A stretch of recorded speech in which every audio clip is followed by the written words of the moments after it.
Hello everyone, today we're taking a look at the BabyTooth from FPVCycle. Powered by FPVCycle 1202.5 11,500 kV motors on GymFan 3018 props. Down inside there is the FPVCycle Z's flight controller. It's an all-in-one board with a 6-amp 4-in-1 ESC and an F4 processor. I put the TBS Pro 32 Nano on the backside of my camera, which the camera is the Caddx Ant. My receiver right here is the RXSR. The way I built mine weighs just under 45 grams. With the G&B 521S battery, it weighs just under 60 grams. Carbon fiber is 2 millimeters thick. Arm thickness is somewhere in 5.5. Motor post to motor post, I'm getting about 115 millimeters. I am using a rubber band to hold the battery with a couple of cheap battery pads. This little part right here is where you would mount your mini Immortal T. I just taped my antennas down. Okay, before we get started, you're gonna find people in this video.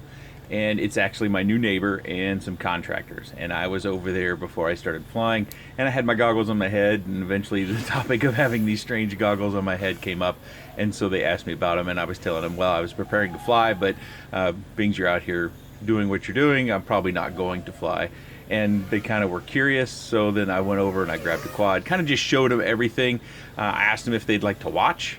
I would go grab a second goggles or a monitor or something like that, and they decided not to because, you know, they had business at hand to deal with. And I said, well, if you'd rather I'd not, I won't. They said, no, go ahead and fly. And then the contractor said, could you fly it over near us? And I said, well, I probably shouldn't do that. It's, you know, pretty safe and everything. But anywho, they weren't bothered by the quad. They weren't bothered by me flying. I do take a little extra precaution in making sure that I don't fly over into that space too much. Basically, the punch outs over the house about the only time that we see them. So a little bit of a warning, heads up, don't flame me. It's all good. You know, we have a very good communal type of neighborhood where we discuss things with each other, and we're very open about all the different things that might be taking place in the neighborhood. So anyways, to the quad, you know, 1S I think it has a big draw because you can get really good performance out of something that is so light. And with that low weight and reduced speed, you get a little bit of extra safety. You're not likely to hurt anyone, or very least not hurt them very badly. I suppose in a worst case scenario, if someone were to catch a prop right in their eye, that might not be a good thing. But I think the potential for that is so very, very low. And 1S tends to be a little less expensive, especially in the battery department. And so those things are big draws, and I think in general they're also less expensive from a build standpoint. But of course that depends on whether you're comparing a ready to fly or if you're doing something else. So this is Bob's latest creation from FPVCycle, and he's got a blog posting on his site about the build. There is one little catch, that if on the bottom of the new Z board, if you don't short a couple of pads on there, it won't power your receiver, so you have to make sure you short what's necessary for your receiver. But that's all well explained. He's got a tune on there for you to use already, so maybe if you're venturing into your first build and you don't want to take on tuning, you've got a ready-made tuning there. Or if you want to do the tuning yourself and you find it doesn't work out, or you just want to try Bob's tune, you can always flash back. Of course, the tune is specific to the version that comes on the board, and I think he also notes not to update the version on the board. So if you do update and you can't get the tune, you need to go back to the original version, which I believe is Betaflight 4.1. So I've seen a lot of people who have probably have these and have many other configurations, and I think this should be kind of a communal sort of review. Leave your build configuration, maybe if you have a review video or flight footage of this or something very similar. I know for our international friends, getting parts can be difficult. I think RC Groups also has a complete 1S build thread. I'll try to find that and link it down in the video description if you're looking for 1S builds. I think FPVCycle, Bob, is trying to keep parts in stock, but they're so popular that can be a little bit of a stretch. You can see there as we come in, I've drained the battery a little bit too far at 3.2 volts per cell, and then we also have a flight time of 3 minutes and 22 seconds.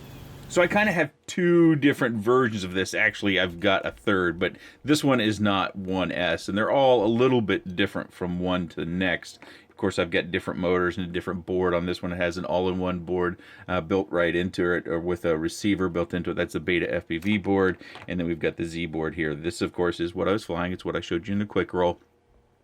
Something to note about the Ant camera, see how it has that mount point right there? You could take your soldering iron and melt a little hole there to use a screw, because I do find that this camera tends to move around. Of course, FPVCycle has a new camera from Caddx, the Caddx Ant Lite, which I did order a couple of to give a try. I think that would be a better overall fit because of this movement. I think that it's also noted that the Ant Lite sticks out a little bit from the B-Brain V2 canopy, so your camera protection might not be where you want it to be, but that's something for you to choose. So on this particular one, to make sure I didn't have any jello, which I did suffer from in this one, you can see I've got some adhesive around here, so I glued that camera in so it does not move around. And you can see I've got quite a bit of camera angle there, and I can still access the USB port with a right angle adapter. If I take my finger here and then I put another finger on this arm, I can kind of pry things up, and then I can get my right angle USB adapter still in there, which is quite handy. It would be easier to get in there if I hadn't done this with my VTX. I decided to put my VTX up here to try to eliminate as much noise as possible. I've seen a few times where I have noise in the video, but it doesn't seem to be static to the motors and the ESC.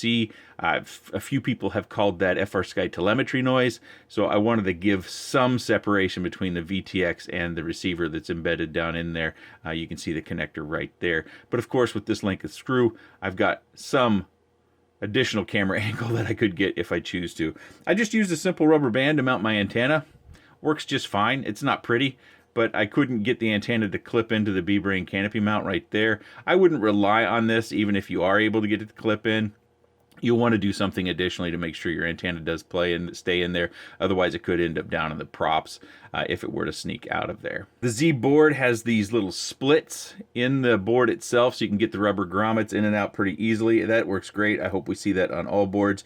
You can see there we still have some soft mounting, so vibration should be minimized down in there. I did lose 2 props in the crash, and I think I've either chatted or somehow gotten the information from Bob that the reason why he went with this 2mm shafts on his products is so you don't have to use motor screws. And in general, I would agree with that. I just note that I did have a crash where I wanged this off the swing set, and 2 of the props did go flying. Couldn't find those. They're off in the yard somewhere, probably in the mower by now. I think as far as the XT30, you can buy batteries from FPVCycle that already have the XT30 on them, and this is going to be a little bit controversial, and a few people are going to really disagree with me, and that's okay. We can disagree. I'm not sold that this is necessary for a 1S build. It has the potential upside of being much more robust over a longer period of time.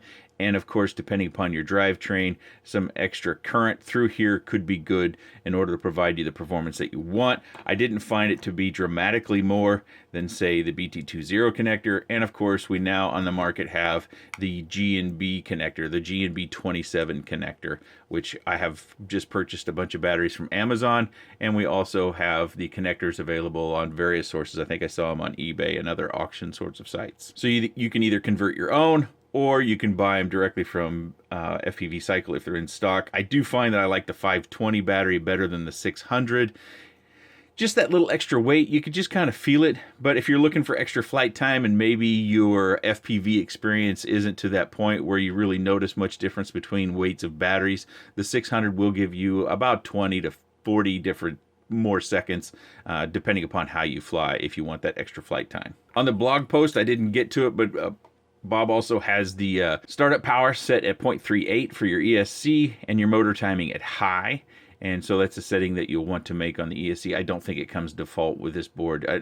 It could change by the time you're watching this video, but that's what I found, that in my particular case, I did find I had to change the settings on the board to match those of his recommended settings. I think if I were to build this again, I would probably either use the Caddx Ant Lite that is now carried on FPVCycle. I think you can buy it directly from Caddx as well. Or if I had the ability to go back to one of the Runcam Nano 3s with the original lens. Now these you can't find anymore because the V2 lens came out, because the V lens wasn't available from its original source after the pandemic. Apparently that company went under or something. So this is one of my last few running V1 Runcam Nano 3s, and I really enjoy the super wide field of view. The Ant Light, or the Ant, has a much crisper picture. Things are sharper, but its field of view is smaller, and I like the wider field of view. It gives you a greater sense of speed, gives you that sort of pod racing that I sort of talk about all the time that really drew me into FPV. But the Caddx Ant Light, again, available from FPVCycle, is another option that you should look at. I can't tell you anything about that. I haven't tried. So you might be looking at these three and saying, which are your favorite? Well, it's not really fair to compare, but I will. I prefer this guy on 3S. I like that extra zip and extra power, and I like my field of view.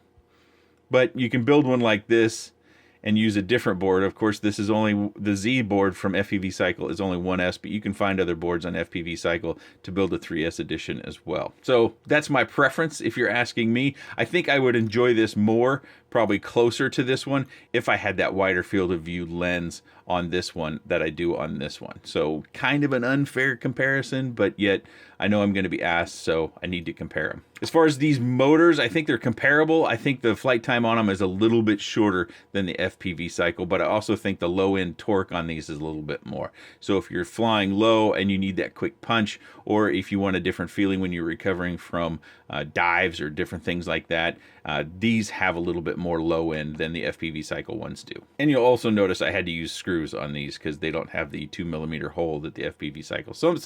So that's something else to take into consideration when you're doing your builds. In this particular case, I do have a little bit of a weight savings and a wiring savings in that the receiver is built into the board on this one. So if you're looking for other build ideas, scroll through those comments and see what everybody else is posting. If you posted a video, YouTube is likely going to slurp that off as a spam link. Don't worry, I will approve it. Give me about 24 hours to go through and approve those links. We'll have flight footage from everybody who chooses to submit one if you've got a review video. I would also look at Mr. Shutterbug's channel. I'm sure he's got a video. And Kebab's got to have a couple of videos on this guy already.